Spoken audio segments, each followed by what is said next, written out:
What is the key reason narcissists triangulate you? Let's dive in, shall we?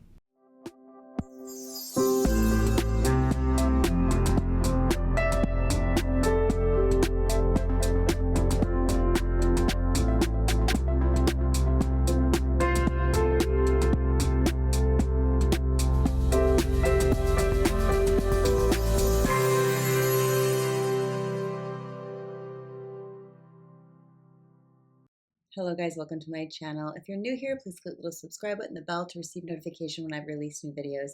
And if you've been with us for a while, thank you so much and welcome back. I just want to quickly mention my monthly membership, The Truth Room. If you're dealing with this and you don't want to do it alone, please join our tribe. Diving in. This video came off the cuff of a very deep session with a client and a conversation I have often, unfortunately. We don't understand triangulation when we're kids. We don't know why we're being kept away from others. We think it must be because we're bad. We think it must be because we're shameful. We think it must be because we don't deserve community or connection. And that's not true. Think about the narcissist's main goal is to make you hate yourself.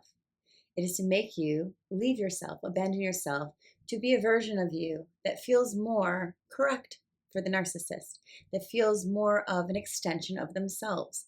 This is why your autonomy threatens them, which will be another video soon. You being you threatens them for a very, very big reason. They are very insecure and they have to uphold this false self. So if you're being your authentic self, that's going to trigger them in the denial of their own authentic self. It's also going to trigger them in their own shame. So they must put the toxic shame onto you, right? Revert the shame. And so if you're not being the thing that the narcissist needs you to be for their very, very low self-esteem, for their deep insecurities that they cover with a false confidence, then you're going to be the scapegoat. You're going to be triangulated, especially if you have a strong sense of self and you have a strong will. You're the scapegoat. What that means is they're going to get anyone else around you that could be close to you to not be close to you. They're going to talk about you to the other people. And then when you're around the other people, you're going to feel strange because you are sensitive and you can feel into other people's feelings, especially about you. And therefore, you think everything is about you because a lot of the time it is. Even though it's not the truth of you and it's not personal, they make it seem so. So think about this. The main point of the narcissist is to get you to leave yourself, to think that you're bad, so you line up with what they need you to be for their sense of self. It is true.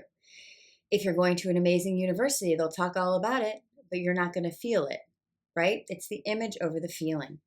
So the triangulation is if you have a brother or sister, if you have other siblings, if you have another parent, they will say things about you or keep you away from them. They will get upset when you spend time alone with these people. And it's not because there's something wrong with you and they're trying to protect you from yourself or from being rejected by others. It's so that they can prolong this lie that something is wrong with you. Think about it. If you were to understand that it's not you, and you allowed yourself to be your true self around these other people that are being triangulated and taken away from you, what's going to happen is these other people are going to see that there's actually nothing wrong with you. These other people are going to see that you're not the problem. And if they see that you're not the problem, they're going to start looking at the person that said you are the problem and see that the problem might be in that person. See that the problem is that person doesn't know how to parent or love properly, and therefore they have to put it on you. If someone gets really close to you and sees the truth of you, which you've been so afraid of now because of the narcissistic abuse, you've been now conditioned into thinking something's wrong with me, so I can't be me anyway, which is why a lot of victims of narcissistic abuse create a false idealized self because they're afraid of themselves now. You're afraid that you're not good enough. You're afraid there might be something wrong with you. You're afraid you can never do anything right, so you just must be wrong. But if we undo that conditioning a little bit, we start to sit in the neutral observer and see that maybe I could just be neutral of watching what's going on without thinking I'm bad, without thinking the programming of, oh, I deserve nothing and I'm shameful. This takes time. When we start to allow ourselves to be neutral observers, we can see that if other people got to know the real us that we think we are, minus the narcissistic abuse, minus these terrible messages about what we're not, right?